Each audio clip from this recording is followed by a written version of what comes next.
اور پھر پیٹ کا روزہ. اب آپ سوچ رہے ہوں گے کہ وہ تو ہم پہلے سے ہی رکھ رہے ہیں، مزید کون سا روزہ؟ یعنی ہم سب پیٹ کا روزہ رکھتے ہیں یا کھانے پینے سے پرہیز کرتے ہیں؟ ہاں پرہیز کرتے ہیں، لیکن رہی صحیح کسر افطار میں پوری کر لیتے ہیں. تو اس سے بھی بچنے کی ضرورت ہے. کلوا واشربوا ولا تسرفوا، کھاؤ پیو مگر اسراف نہ کرو، ضرورت سے زائد نہیں.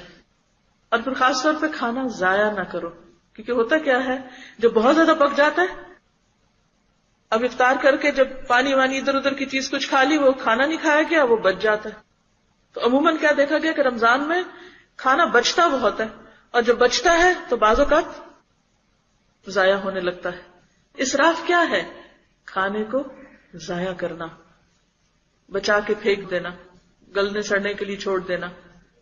تو ایسی صورت میں کیا ہے کہ اس کی حفاظت کا بھی یا تو کسی کو دینے کا انتظام کریں، اگر وہ ممکن نہیں تو پھر فریز کر کے ری یوز کریں یا کچھ بھی کریں، لیکن ولا تسرفوا. اور سب سے پہلے اسراف کو کنٹرول کرنے کے لیے فضول خرچی ہی نہ کی جائے. ولا تبذر تبذیرا ان المبذرین کانوا اخوان الشیاطین وکان الشیطان لربہ کفورا.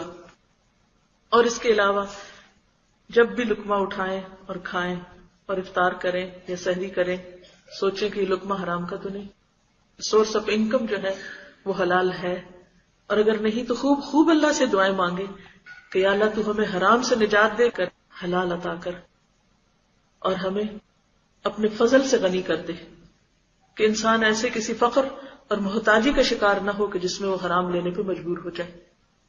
تو حرام سے بچنا اور بچنے کی کوشش کرنا، اور ان تمام ذرائع کو بھی دیکھنا کہ ہم حاصل کہاں سے کر رہے ہیں، اور وہ سورس آف انکم کیا ہے، اور وہ جو کھا رہے ہیں وہ کیا ہے.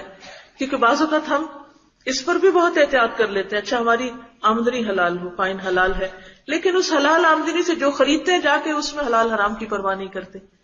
بہت سے لوگ روزے کی افطاری کے لیے ایسی فوڈ خرید لیں گے جس کے انگریڈینٹس ہی حلال نہیں ہوں گے.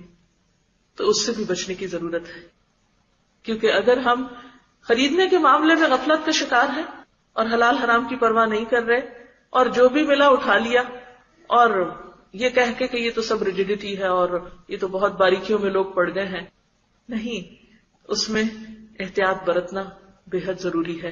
اور یہ پیٹ کا روزہ ہے.